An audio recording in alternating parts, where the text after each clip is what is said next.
রাজনৈতিক দলগুলো দ্রুত নির্বাচন চাইলেও সরকারের পক্ষ থেকে সুস্পষ্ট কোনো তারিখ নেই বলে মন্তব্য করেছেন নাগরিক ঐক্যের সভাপতি মাহমুদুর রহমান মান্না। তিনি বলেন, এতে নতুন নতুন সমস্যা তৈরি হচ্ছে। শুক্রবার সকালে বিজয়নগরে এবি পার্টির ৫ম প্রতিষ্ঠা বার্ষিকী অনুষ্ঠানে তিনি এসব কথা বলেন। মান্না বলেন, খুবই ছোট ছোট বিষয়ে সব রাজনৈতিক দলকে ডেকে কথা বললেও এমন গুরুত্বপূর্ণ বিষয়ে কারো সঙ্গে কথা বলেনি সরকার। তিনি আরও বলেন, মানবিক করিডোর নিয়ে এত তাড়াতাড়ি সরকারের একমত হতে হলো কেন? বৃহৎ শক্তির কোনো দ্বন্দ্বে আমরা জড়াতে চাই না। এসব বিষয়ে সরকারকে আরও সময় নিয়ে সিদ্ধান্ত নেওয়ার আহ্বান জানান নাগরিক ঐক্যের সভাপতি। অন্যদিকে অনুষ্ঠানে বিপ্লবী ওয়ার্কার্স পার্টির সাধারণ সম্পাদক সাইফুল হক সরকারকে রাজনৈতিক দলগুলোর সঙ্গে অপ্রয়োজনীয় দূরত্ব তৈরি না করার পরামর্শ দেন। তিনি বলেন, করিডোর দেওয়ার সঙ্গে ভূরাজনৈতিক ও সার্বভৌমত্বের বিষয়গুলো নিয়ে সরকারকে আরও ভাবতে হবে।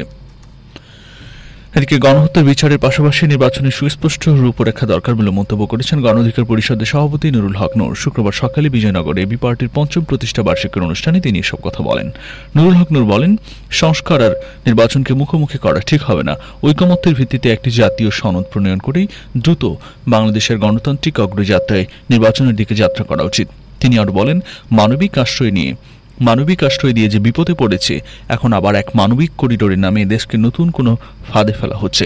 এটি নিয়ে দলগুলো উদ্বিগ্ন ও শঙ্কিত। অবরুদ্ধ গাজায় ইসরায়েলি হামলায় গত ২৪ ঘণ্টায় নিহত হয়েছেন আরও ৩১ ফিলিস্তিনি। এ সময় আহত হয়েছেন অর্ধশতাধিকের মধ্য দিয়ে উপত্যকাটিতে নিহতের মোট সংখ্যা ৫২,৪০০ ছাড়ালো।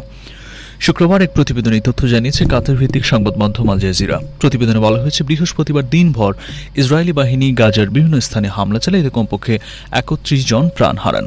শুক্রবার ভোরেও হামলার খবর পাওয়া গেছে বলে স্থানীয় সূত্র নিশ্চিত করেছে। এক বিবৃতিতে গাজার স্বাস্থ্য মন্ত্রণালয় জানিয়েছে, গত ২৪ ঘণ্টায় ইসরায়েলি হামলায় আহত আরও ৫৬ জনকে গাজার বিভিন্ন হাসপাতালে নেওয়া হয়েছে।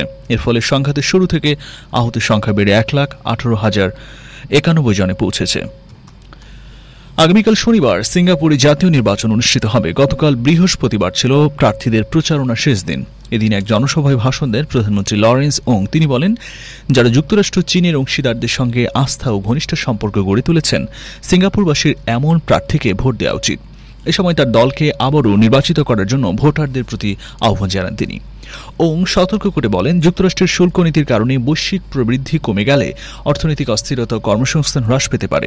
তার সরকার ইতোপূর্বে সতর্ক করে বলেছে, এ কারণে বাণিজ্য নির্ভর দেশটি অর্থনৈতিক মন্দার মুখোমুখি হতে পারে।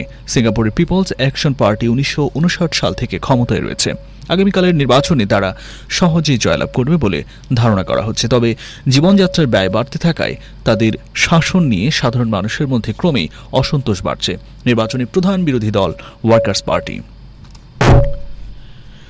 মার্কিন প্রতিরক্ষা মন্ত্রী পিট হেগসেথ গত বুধবার ইরানকে সতর্ক করে বলেছেন, হুথিদের সমর্থন করার জন্য তাদের পরিণতি ভোগ করতে হবে।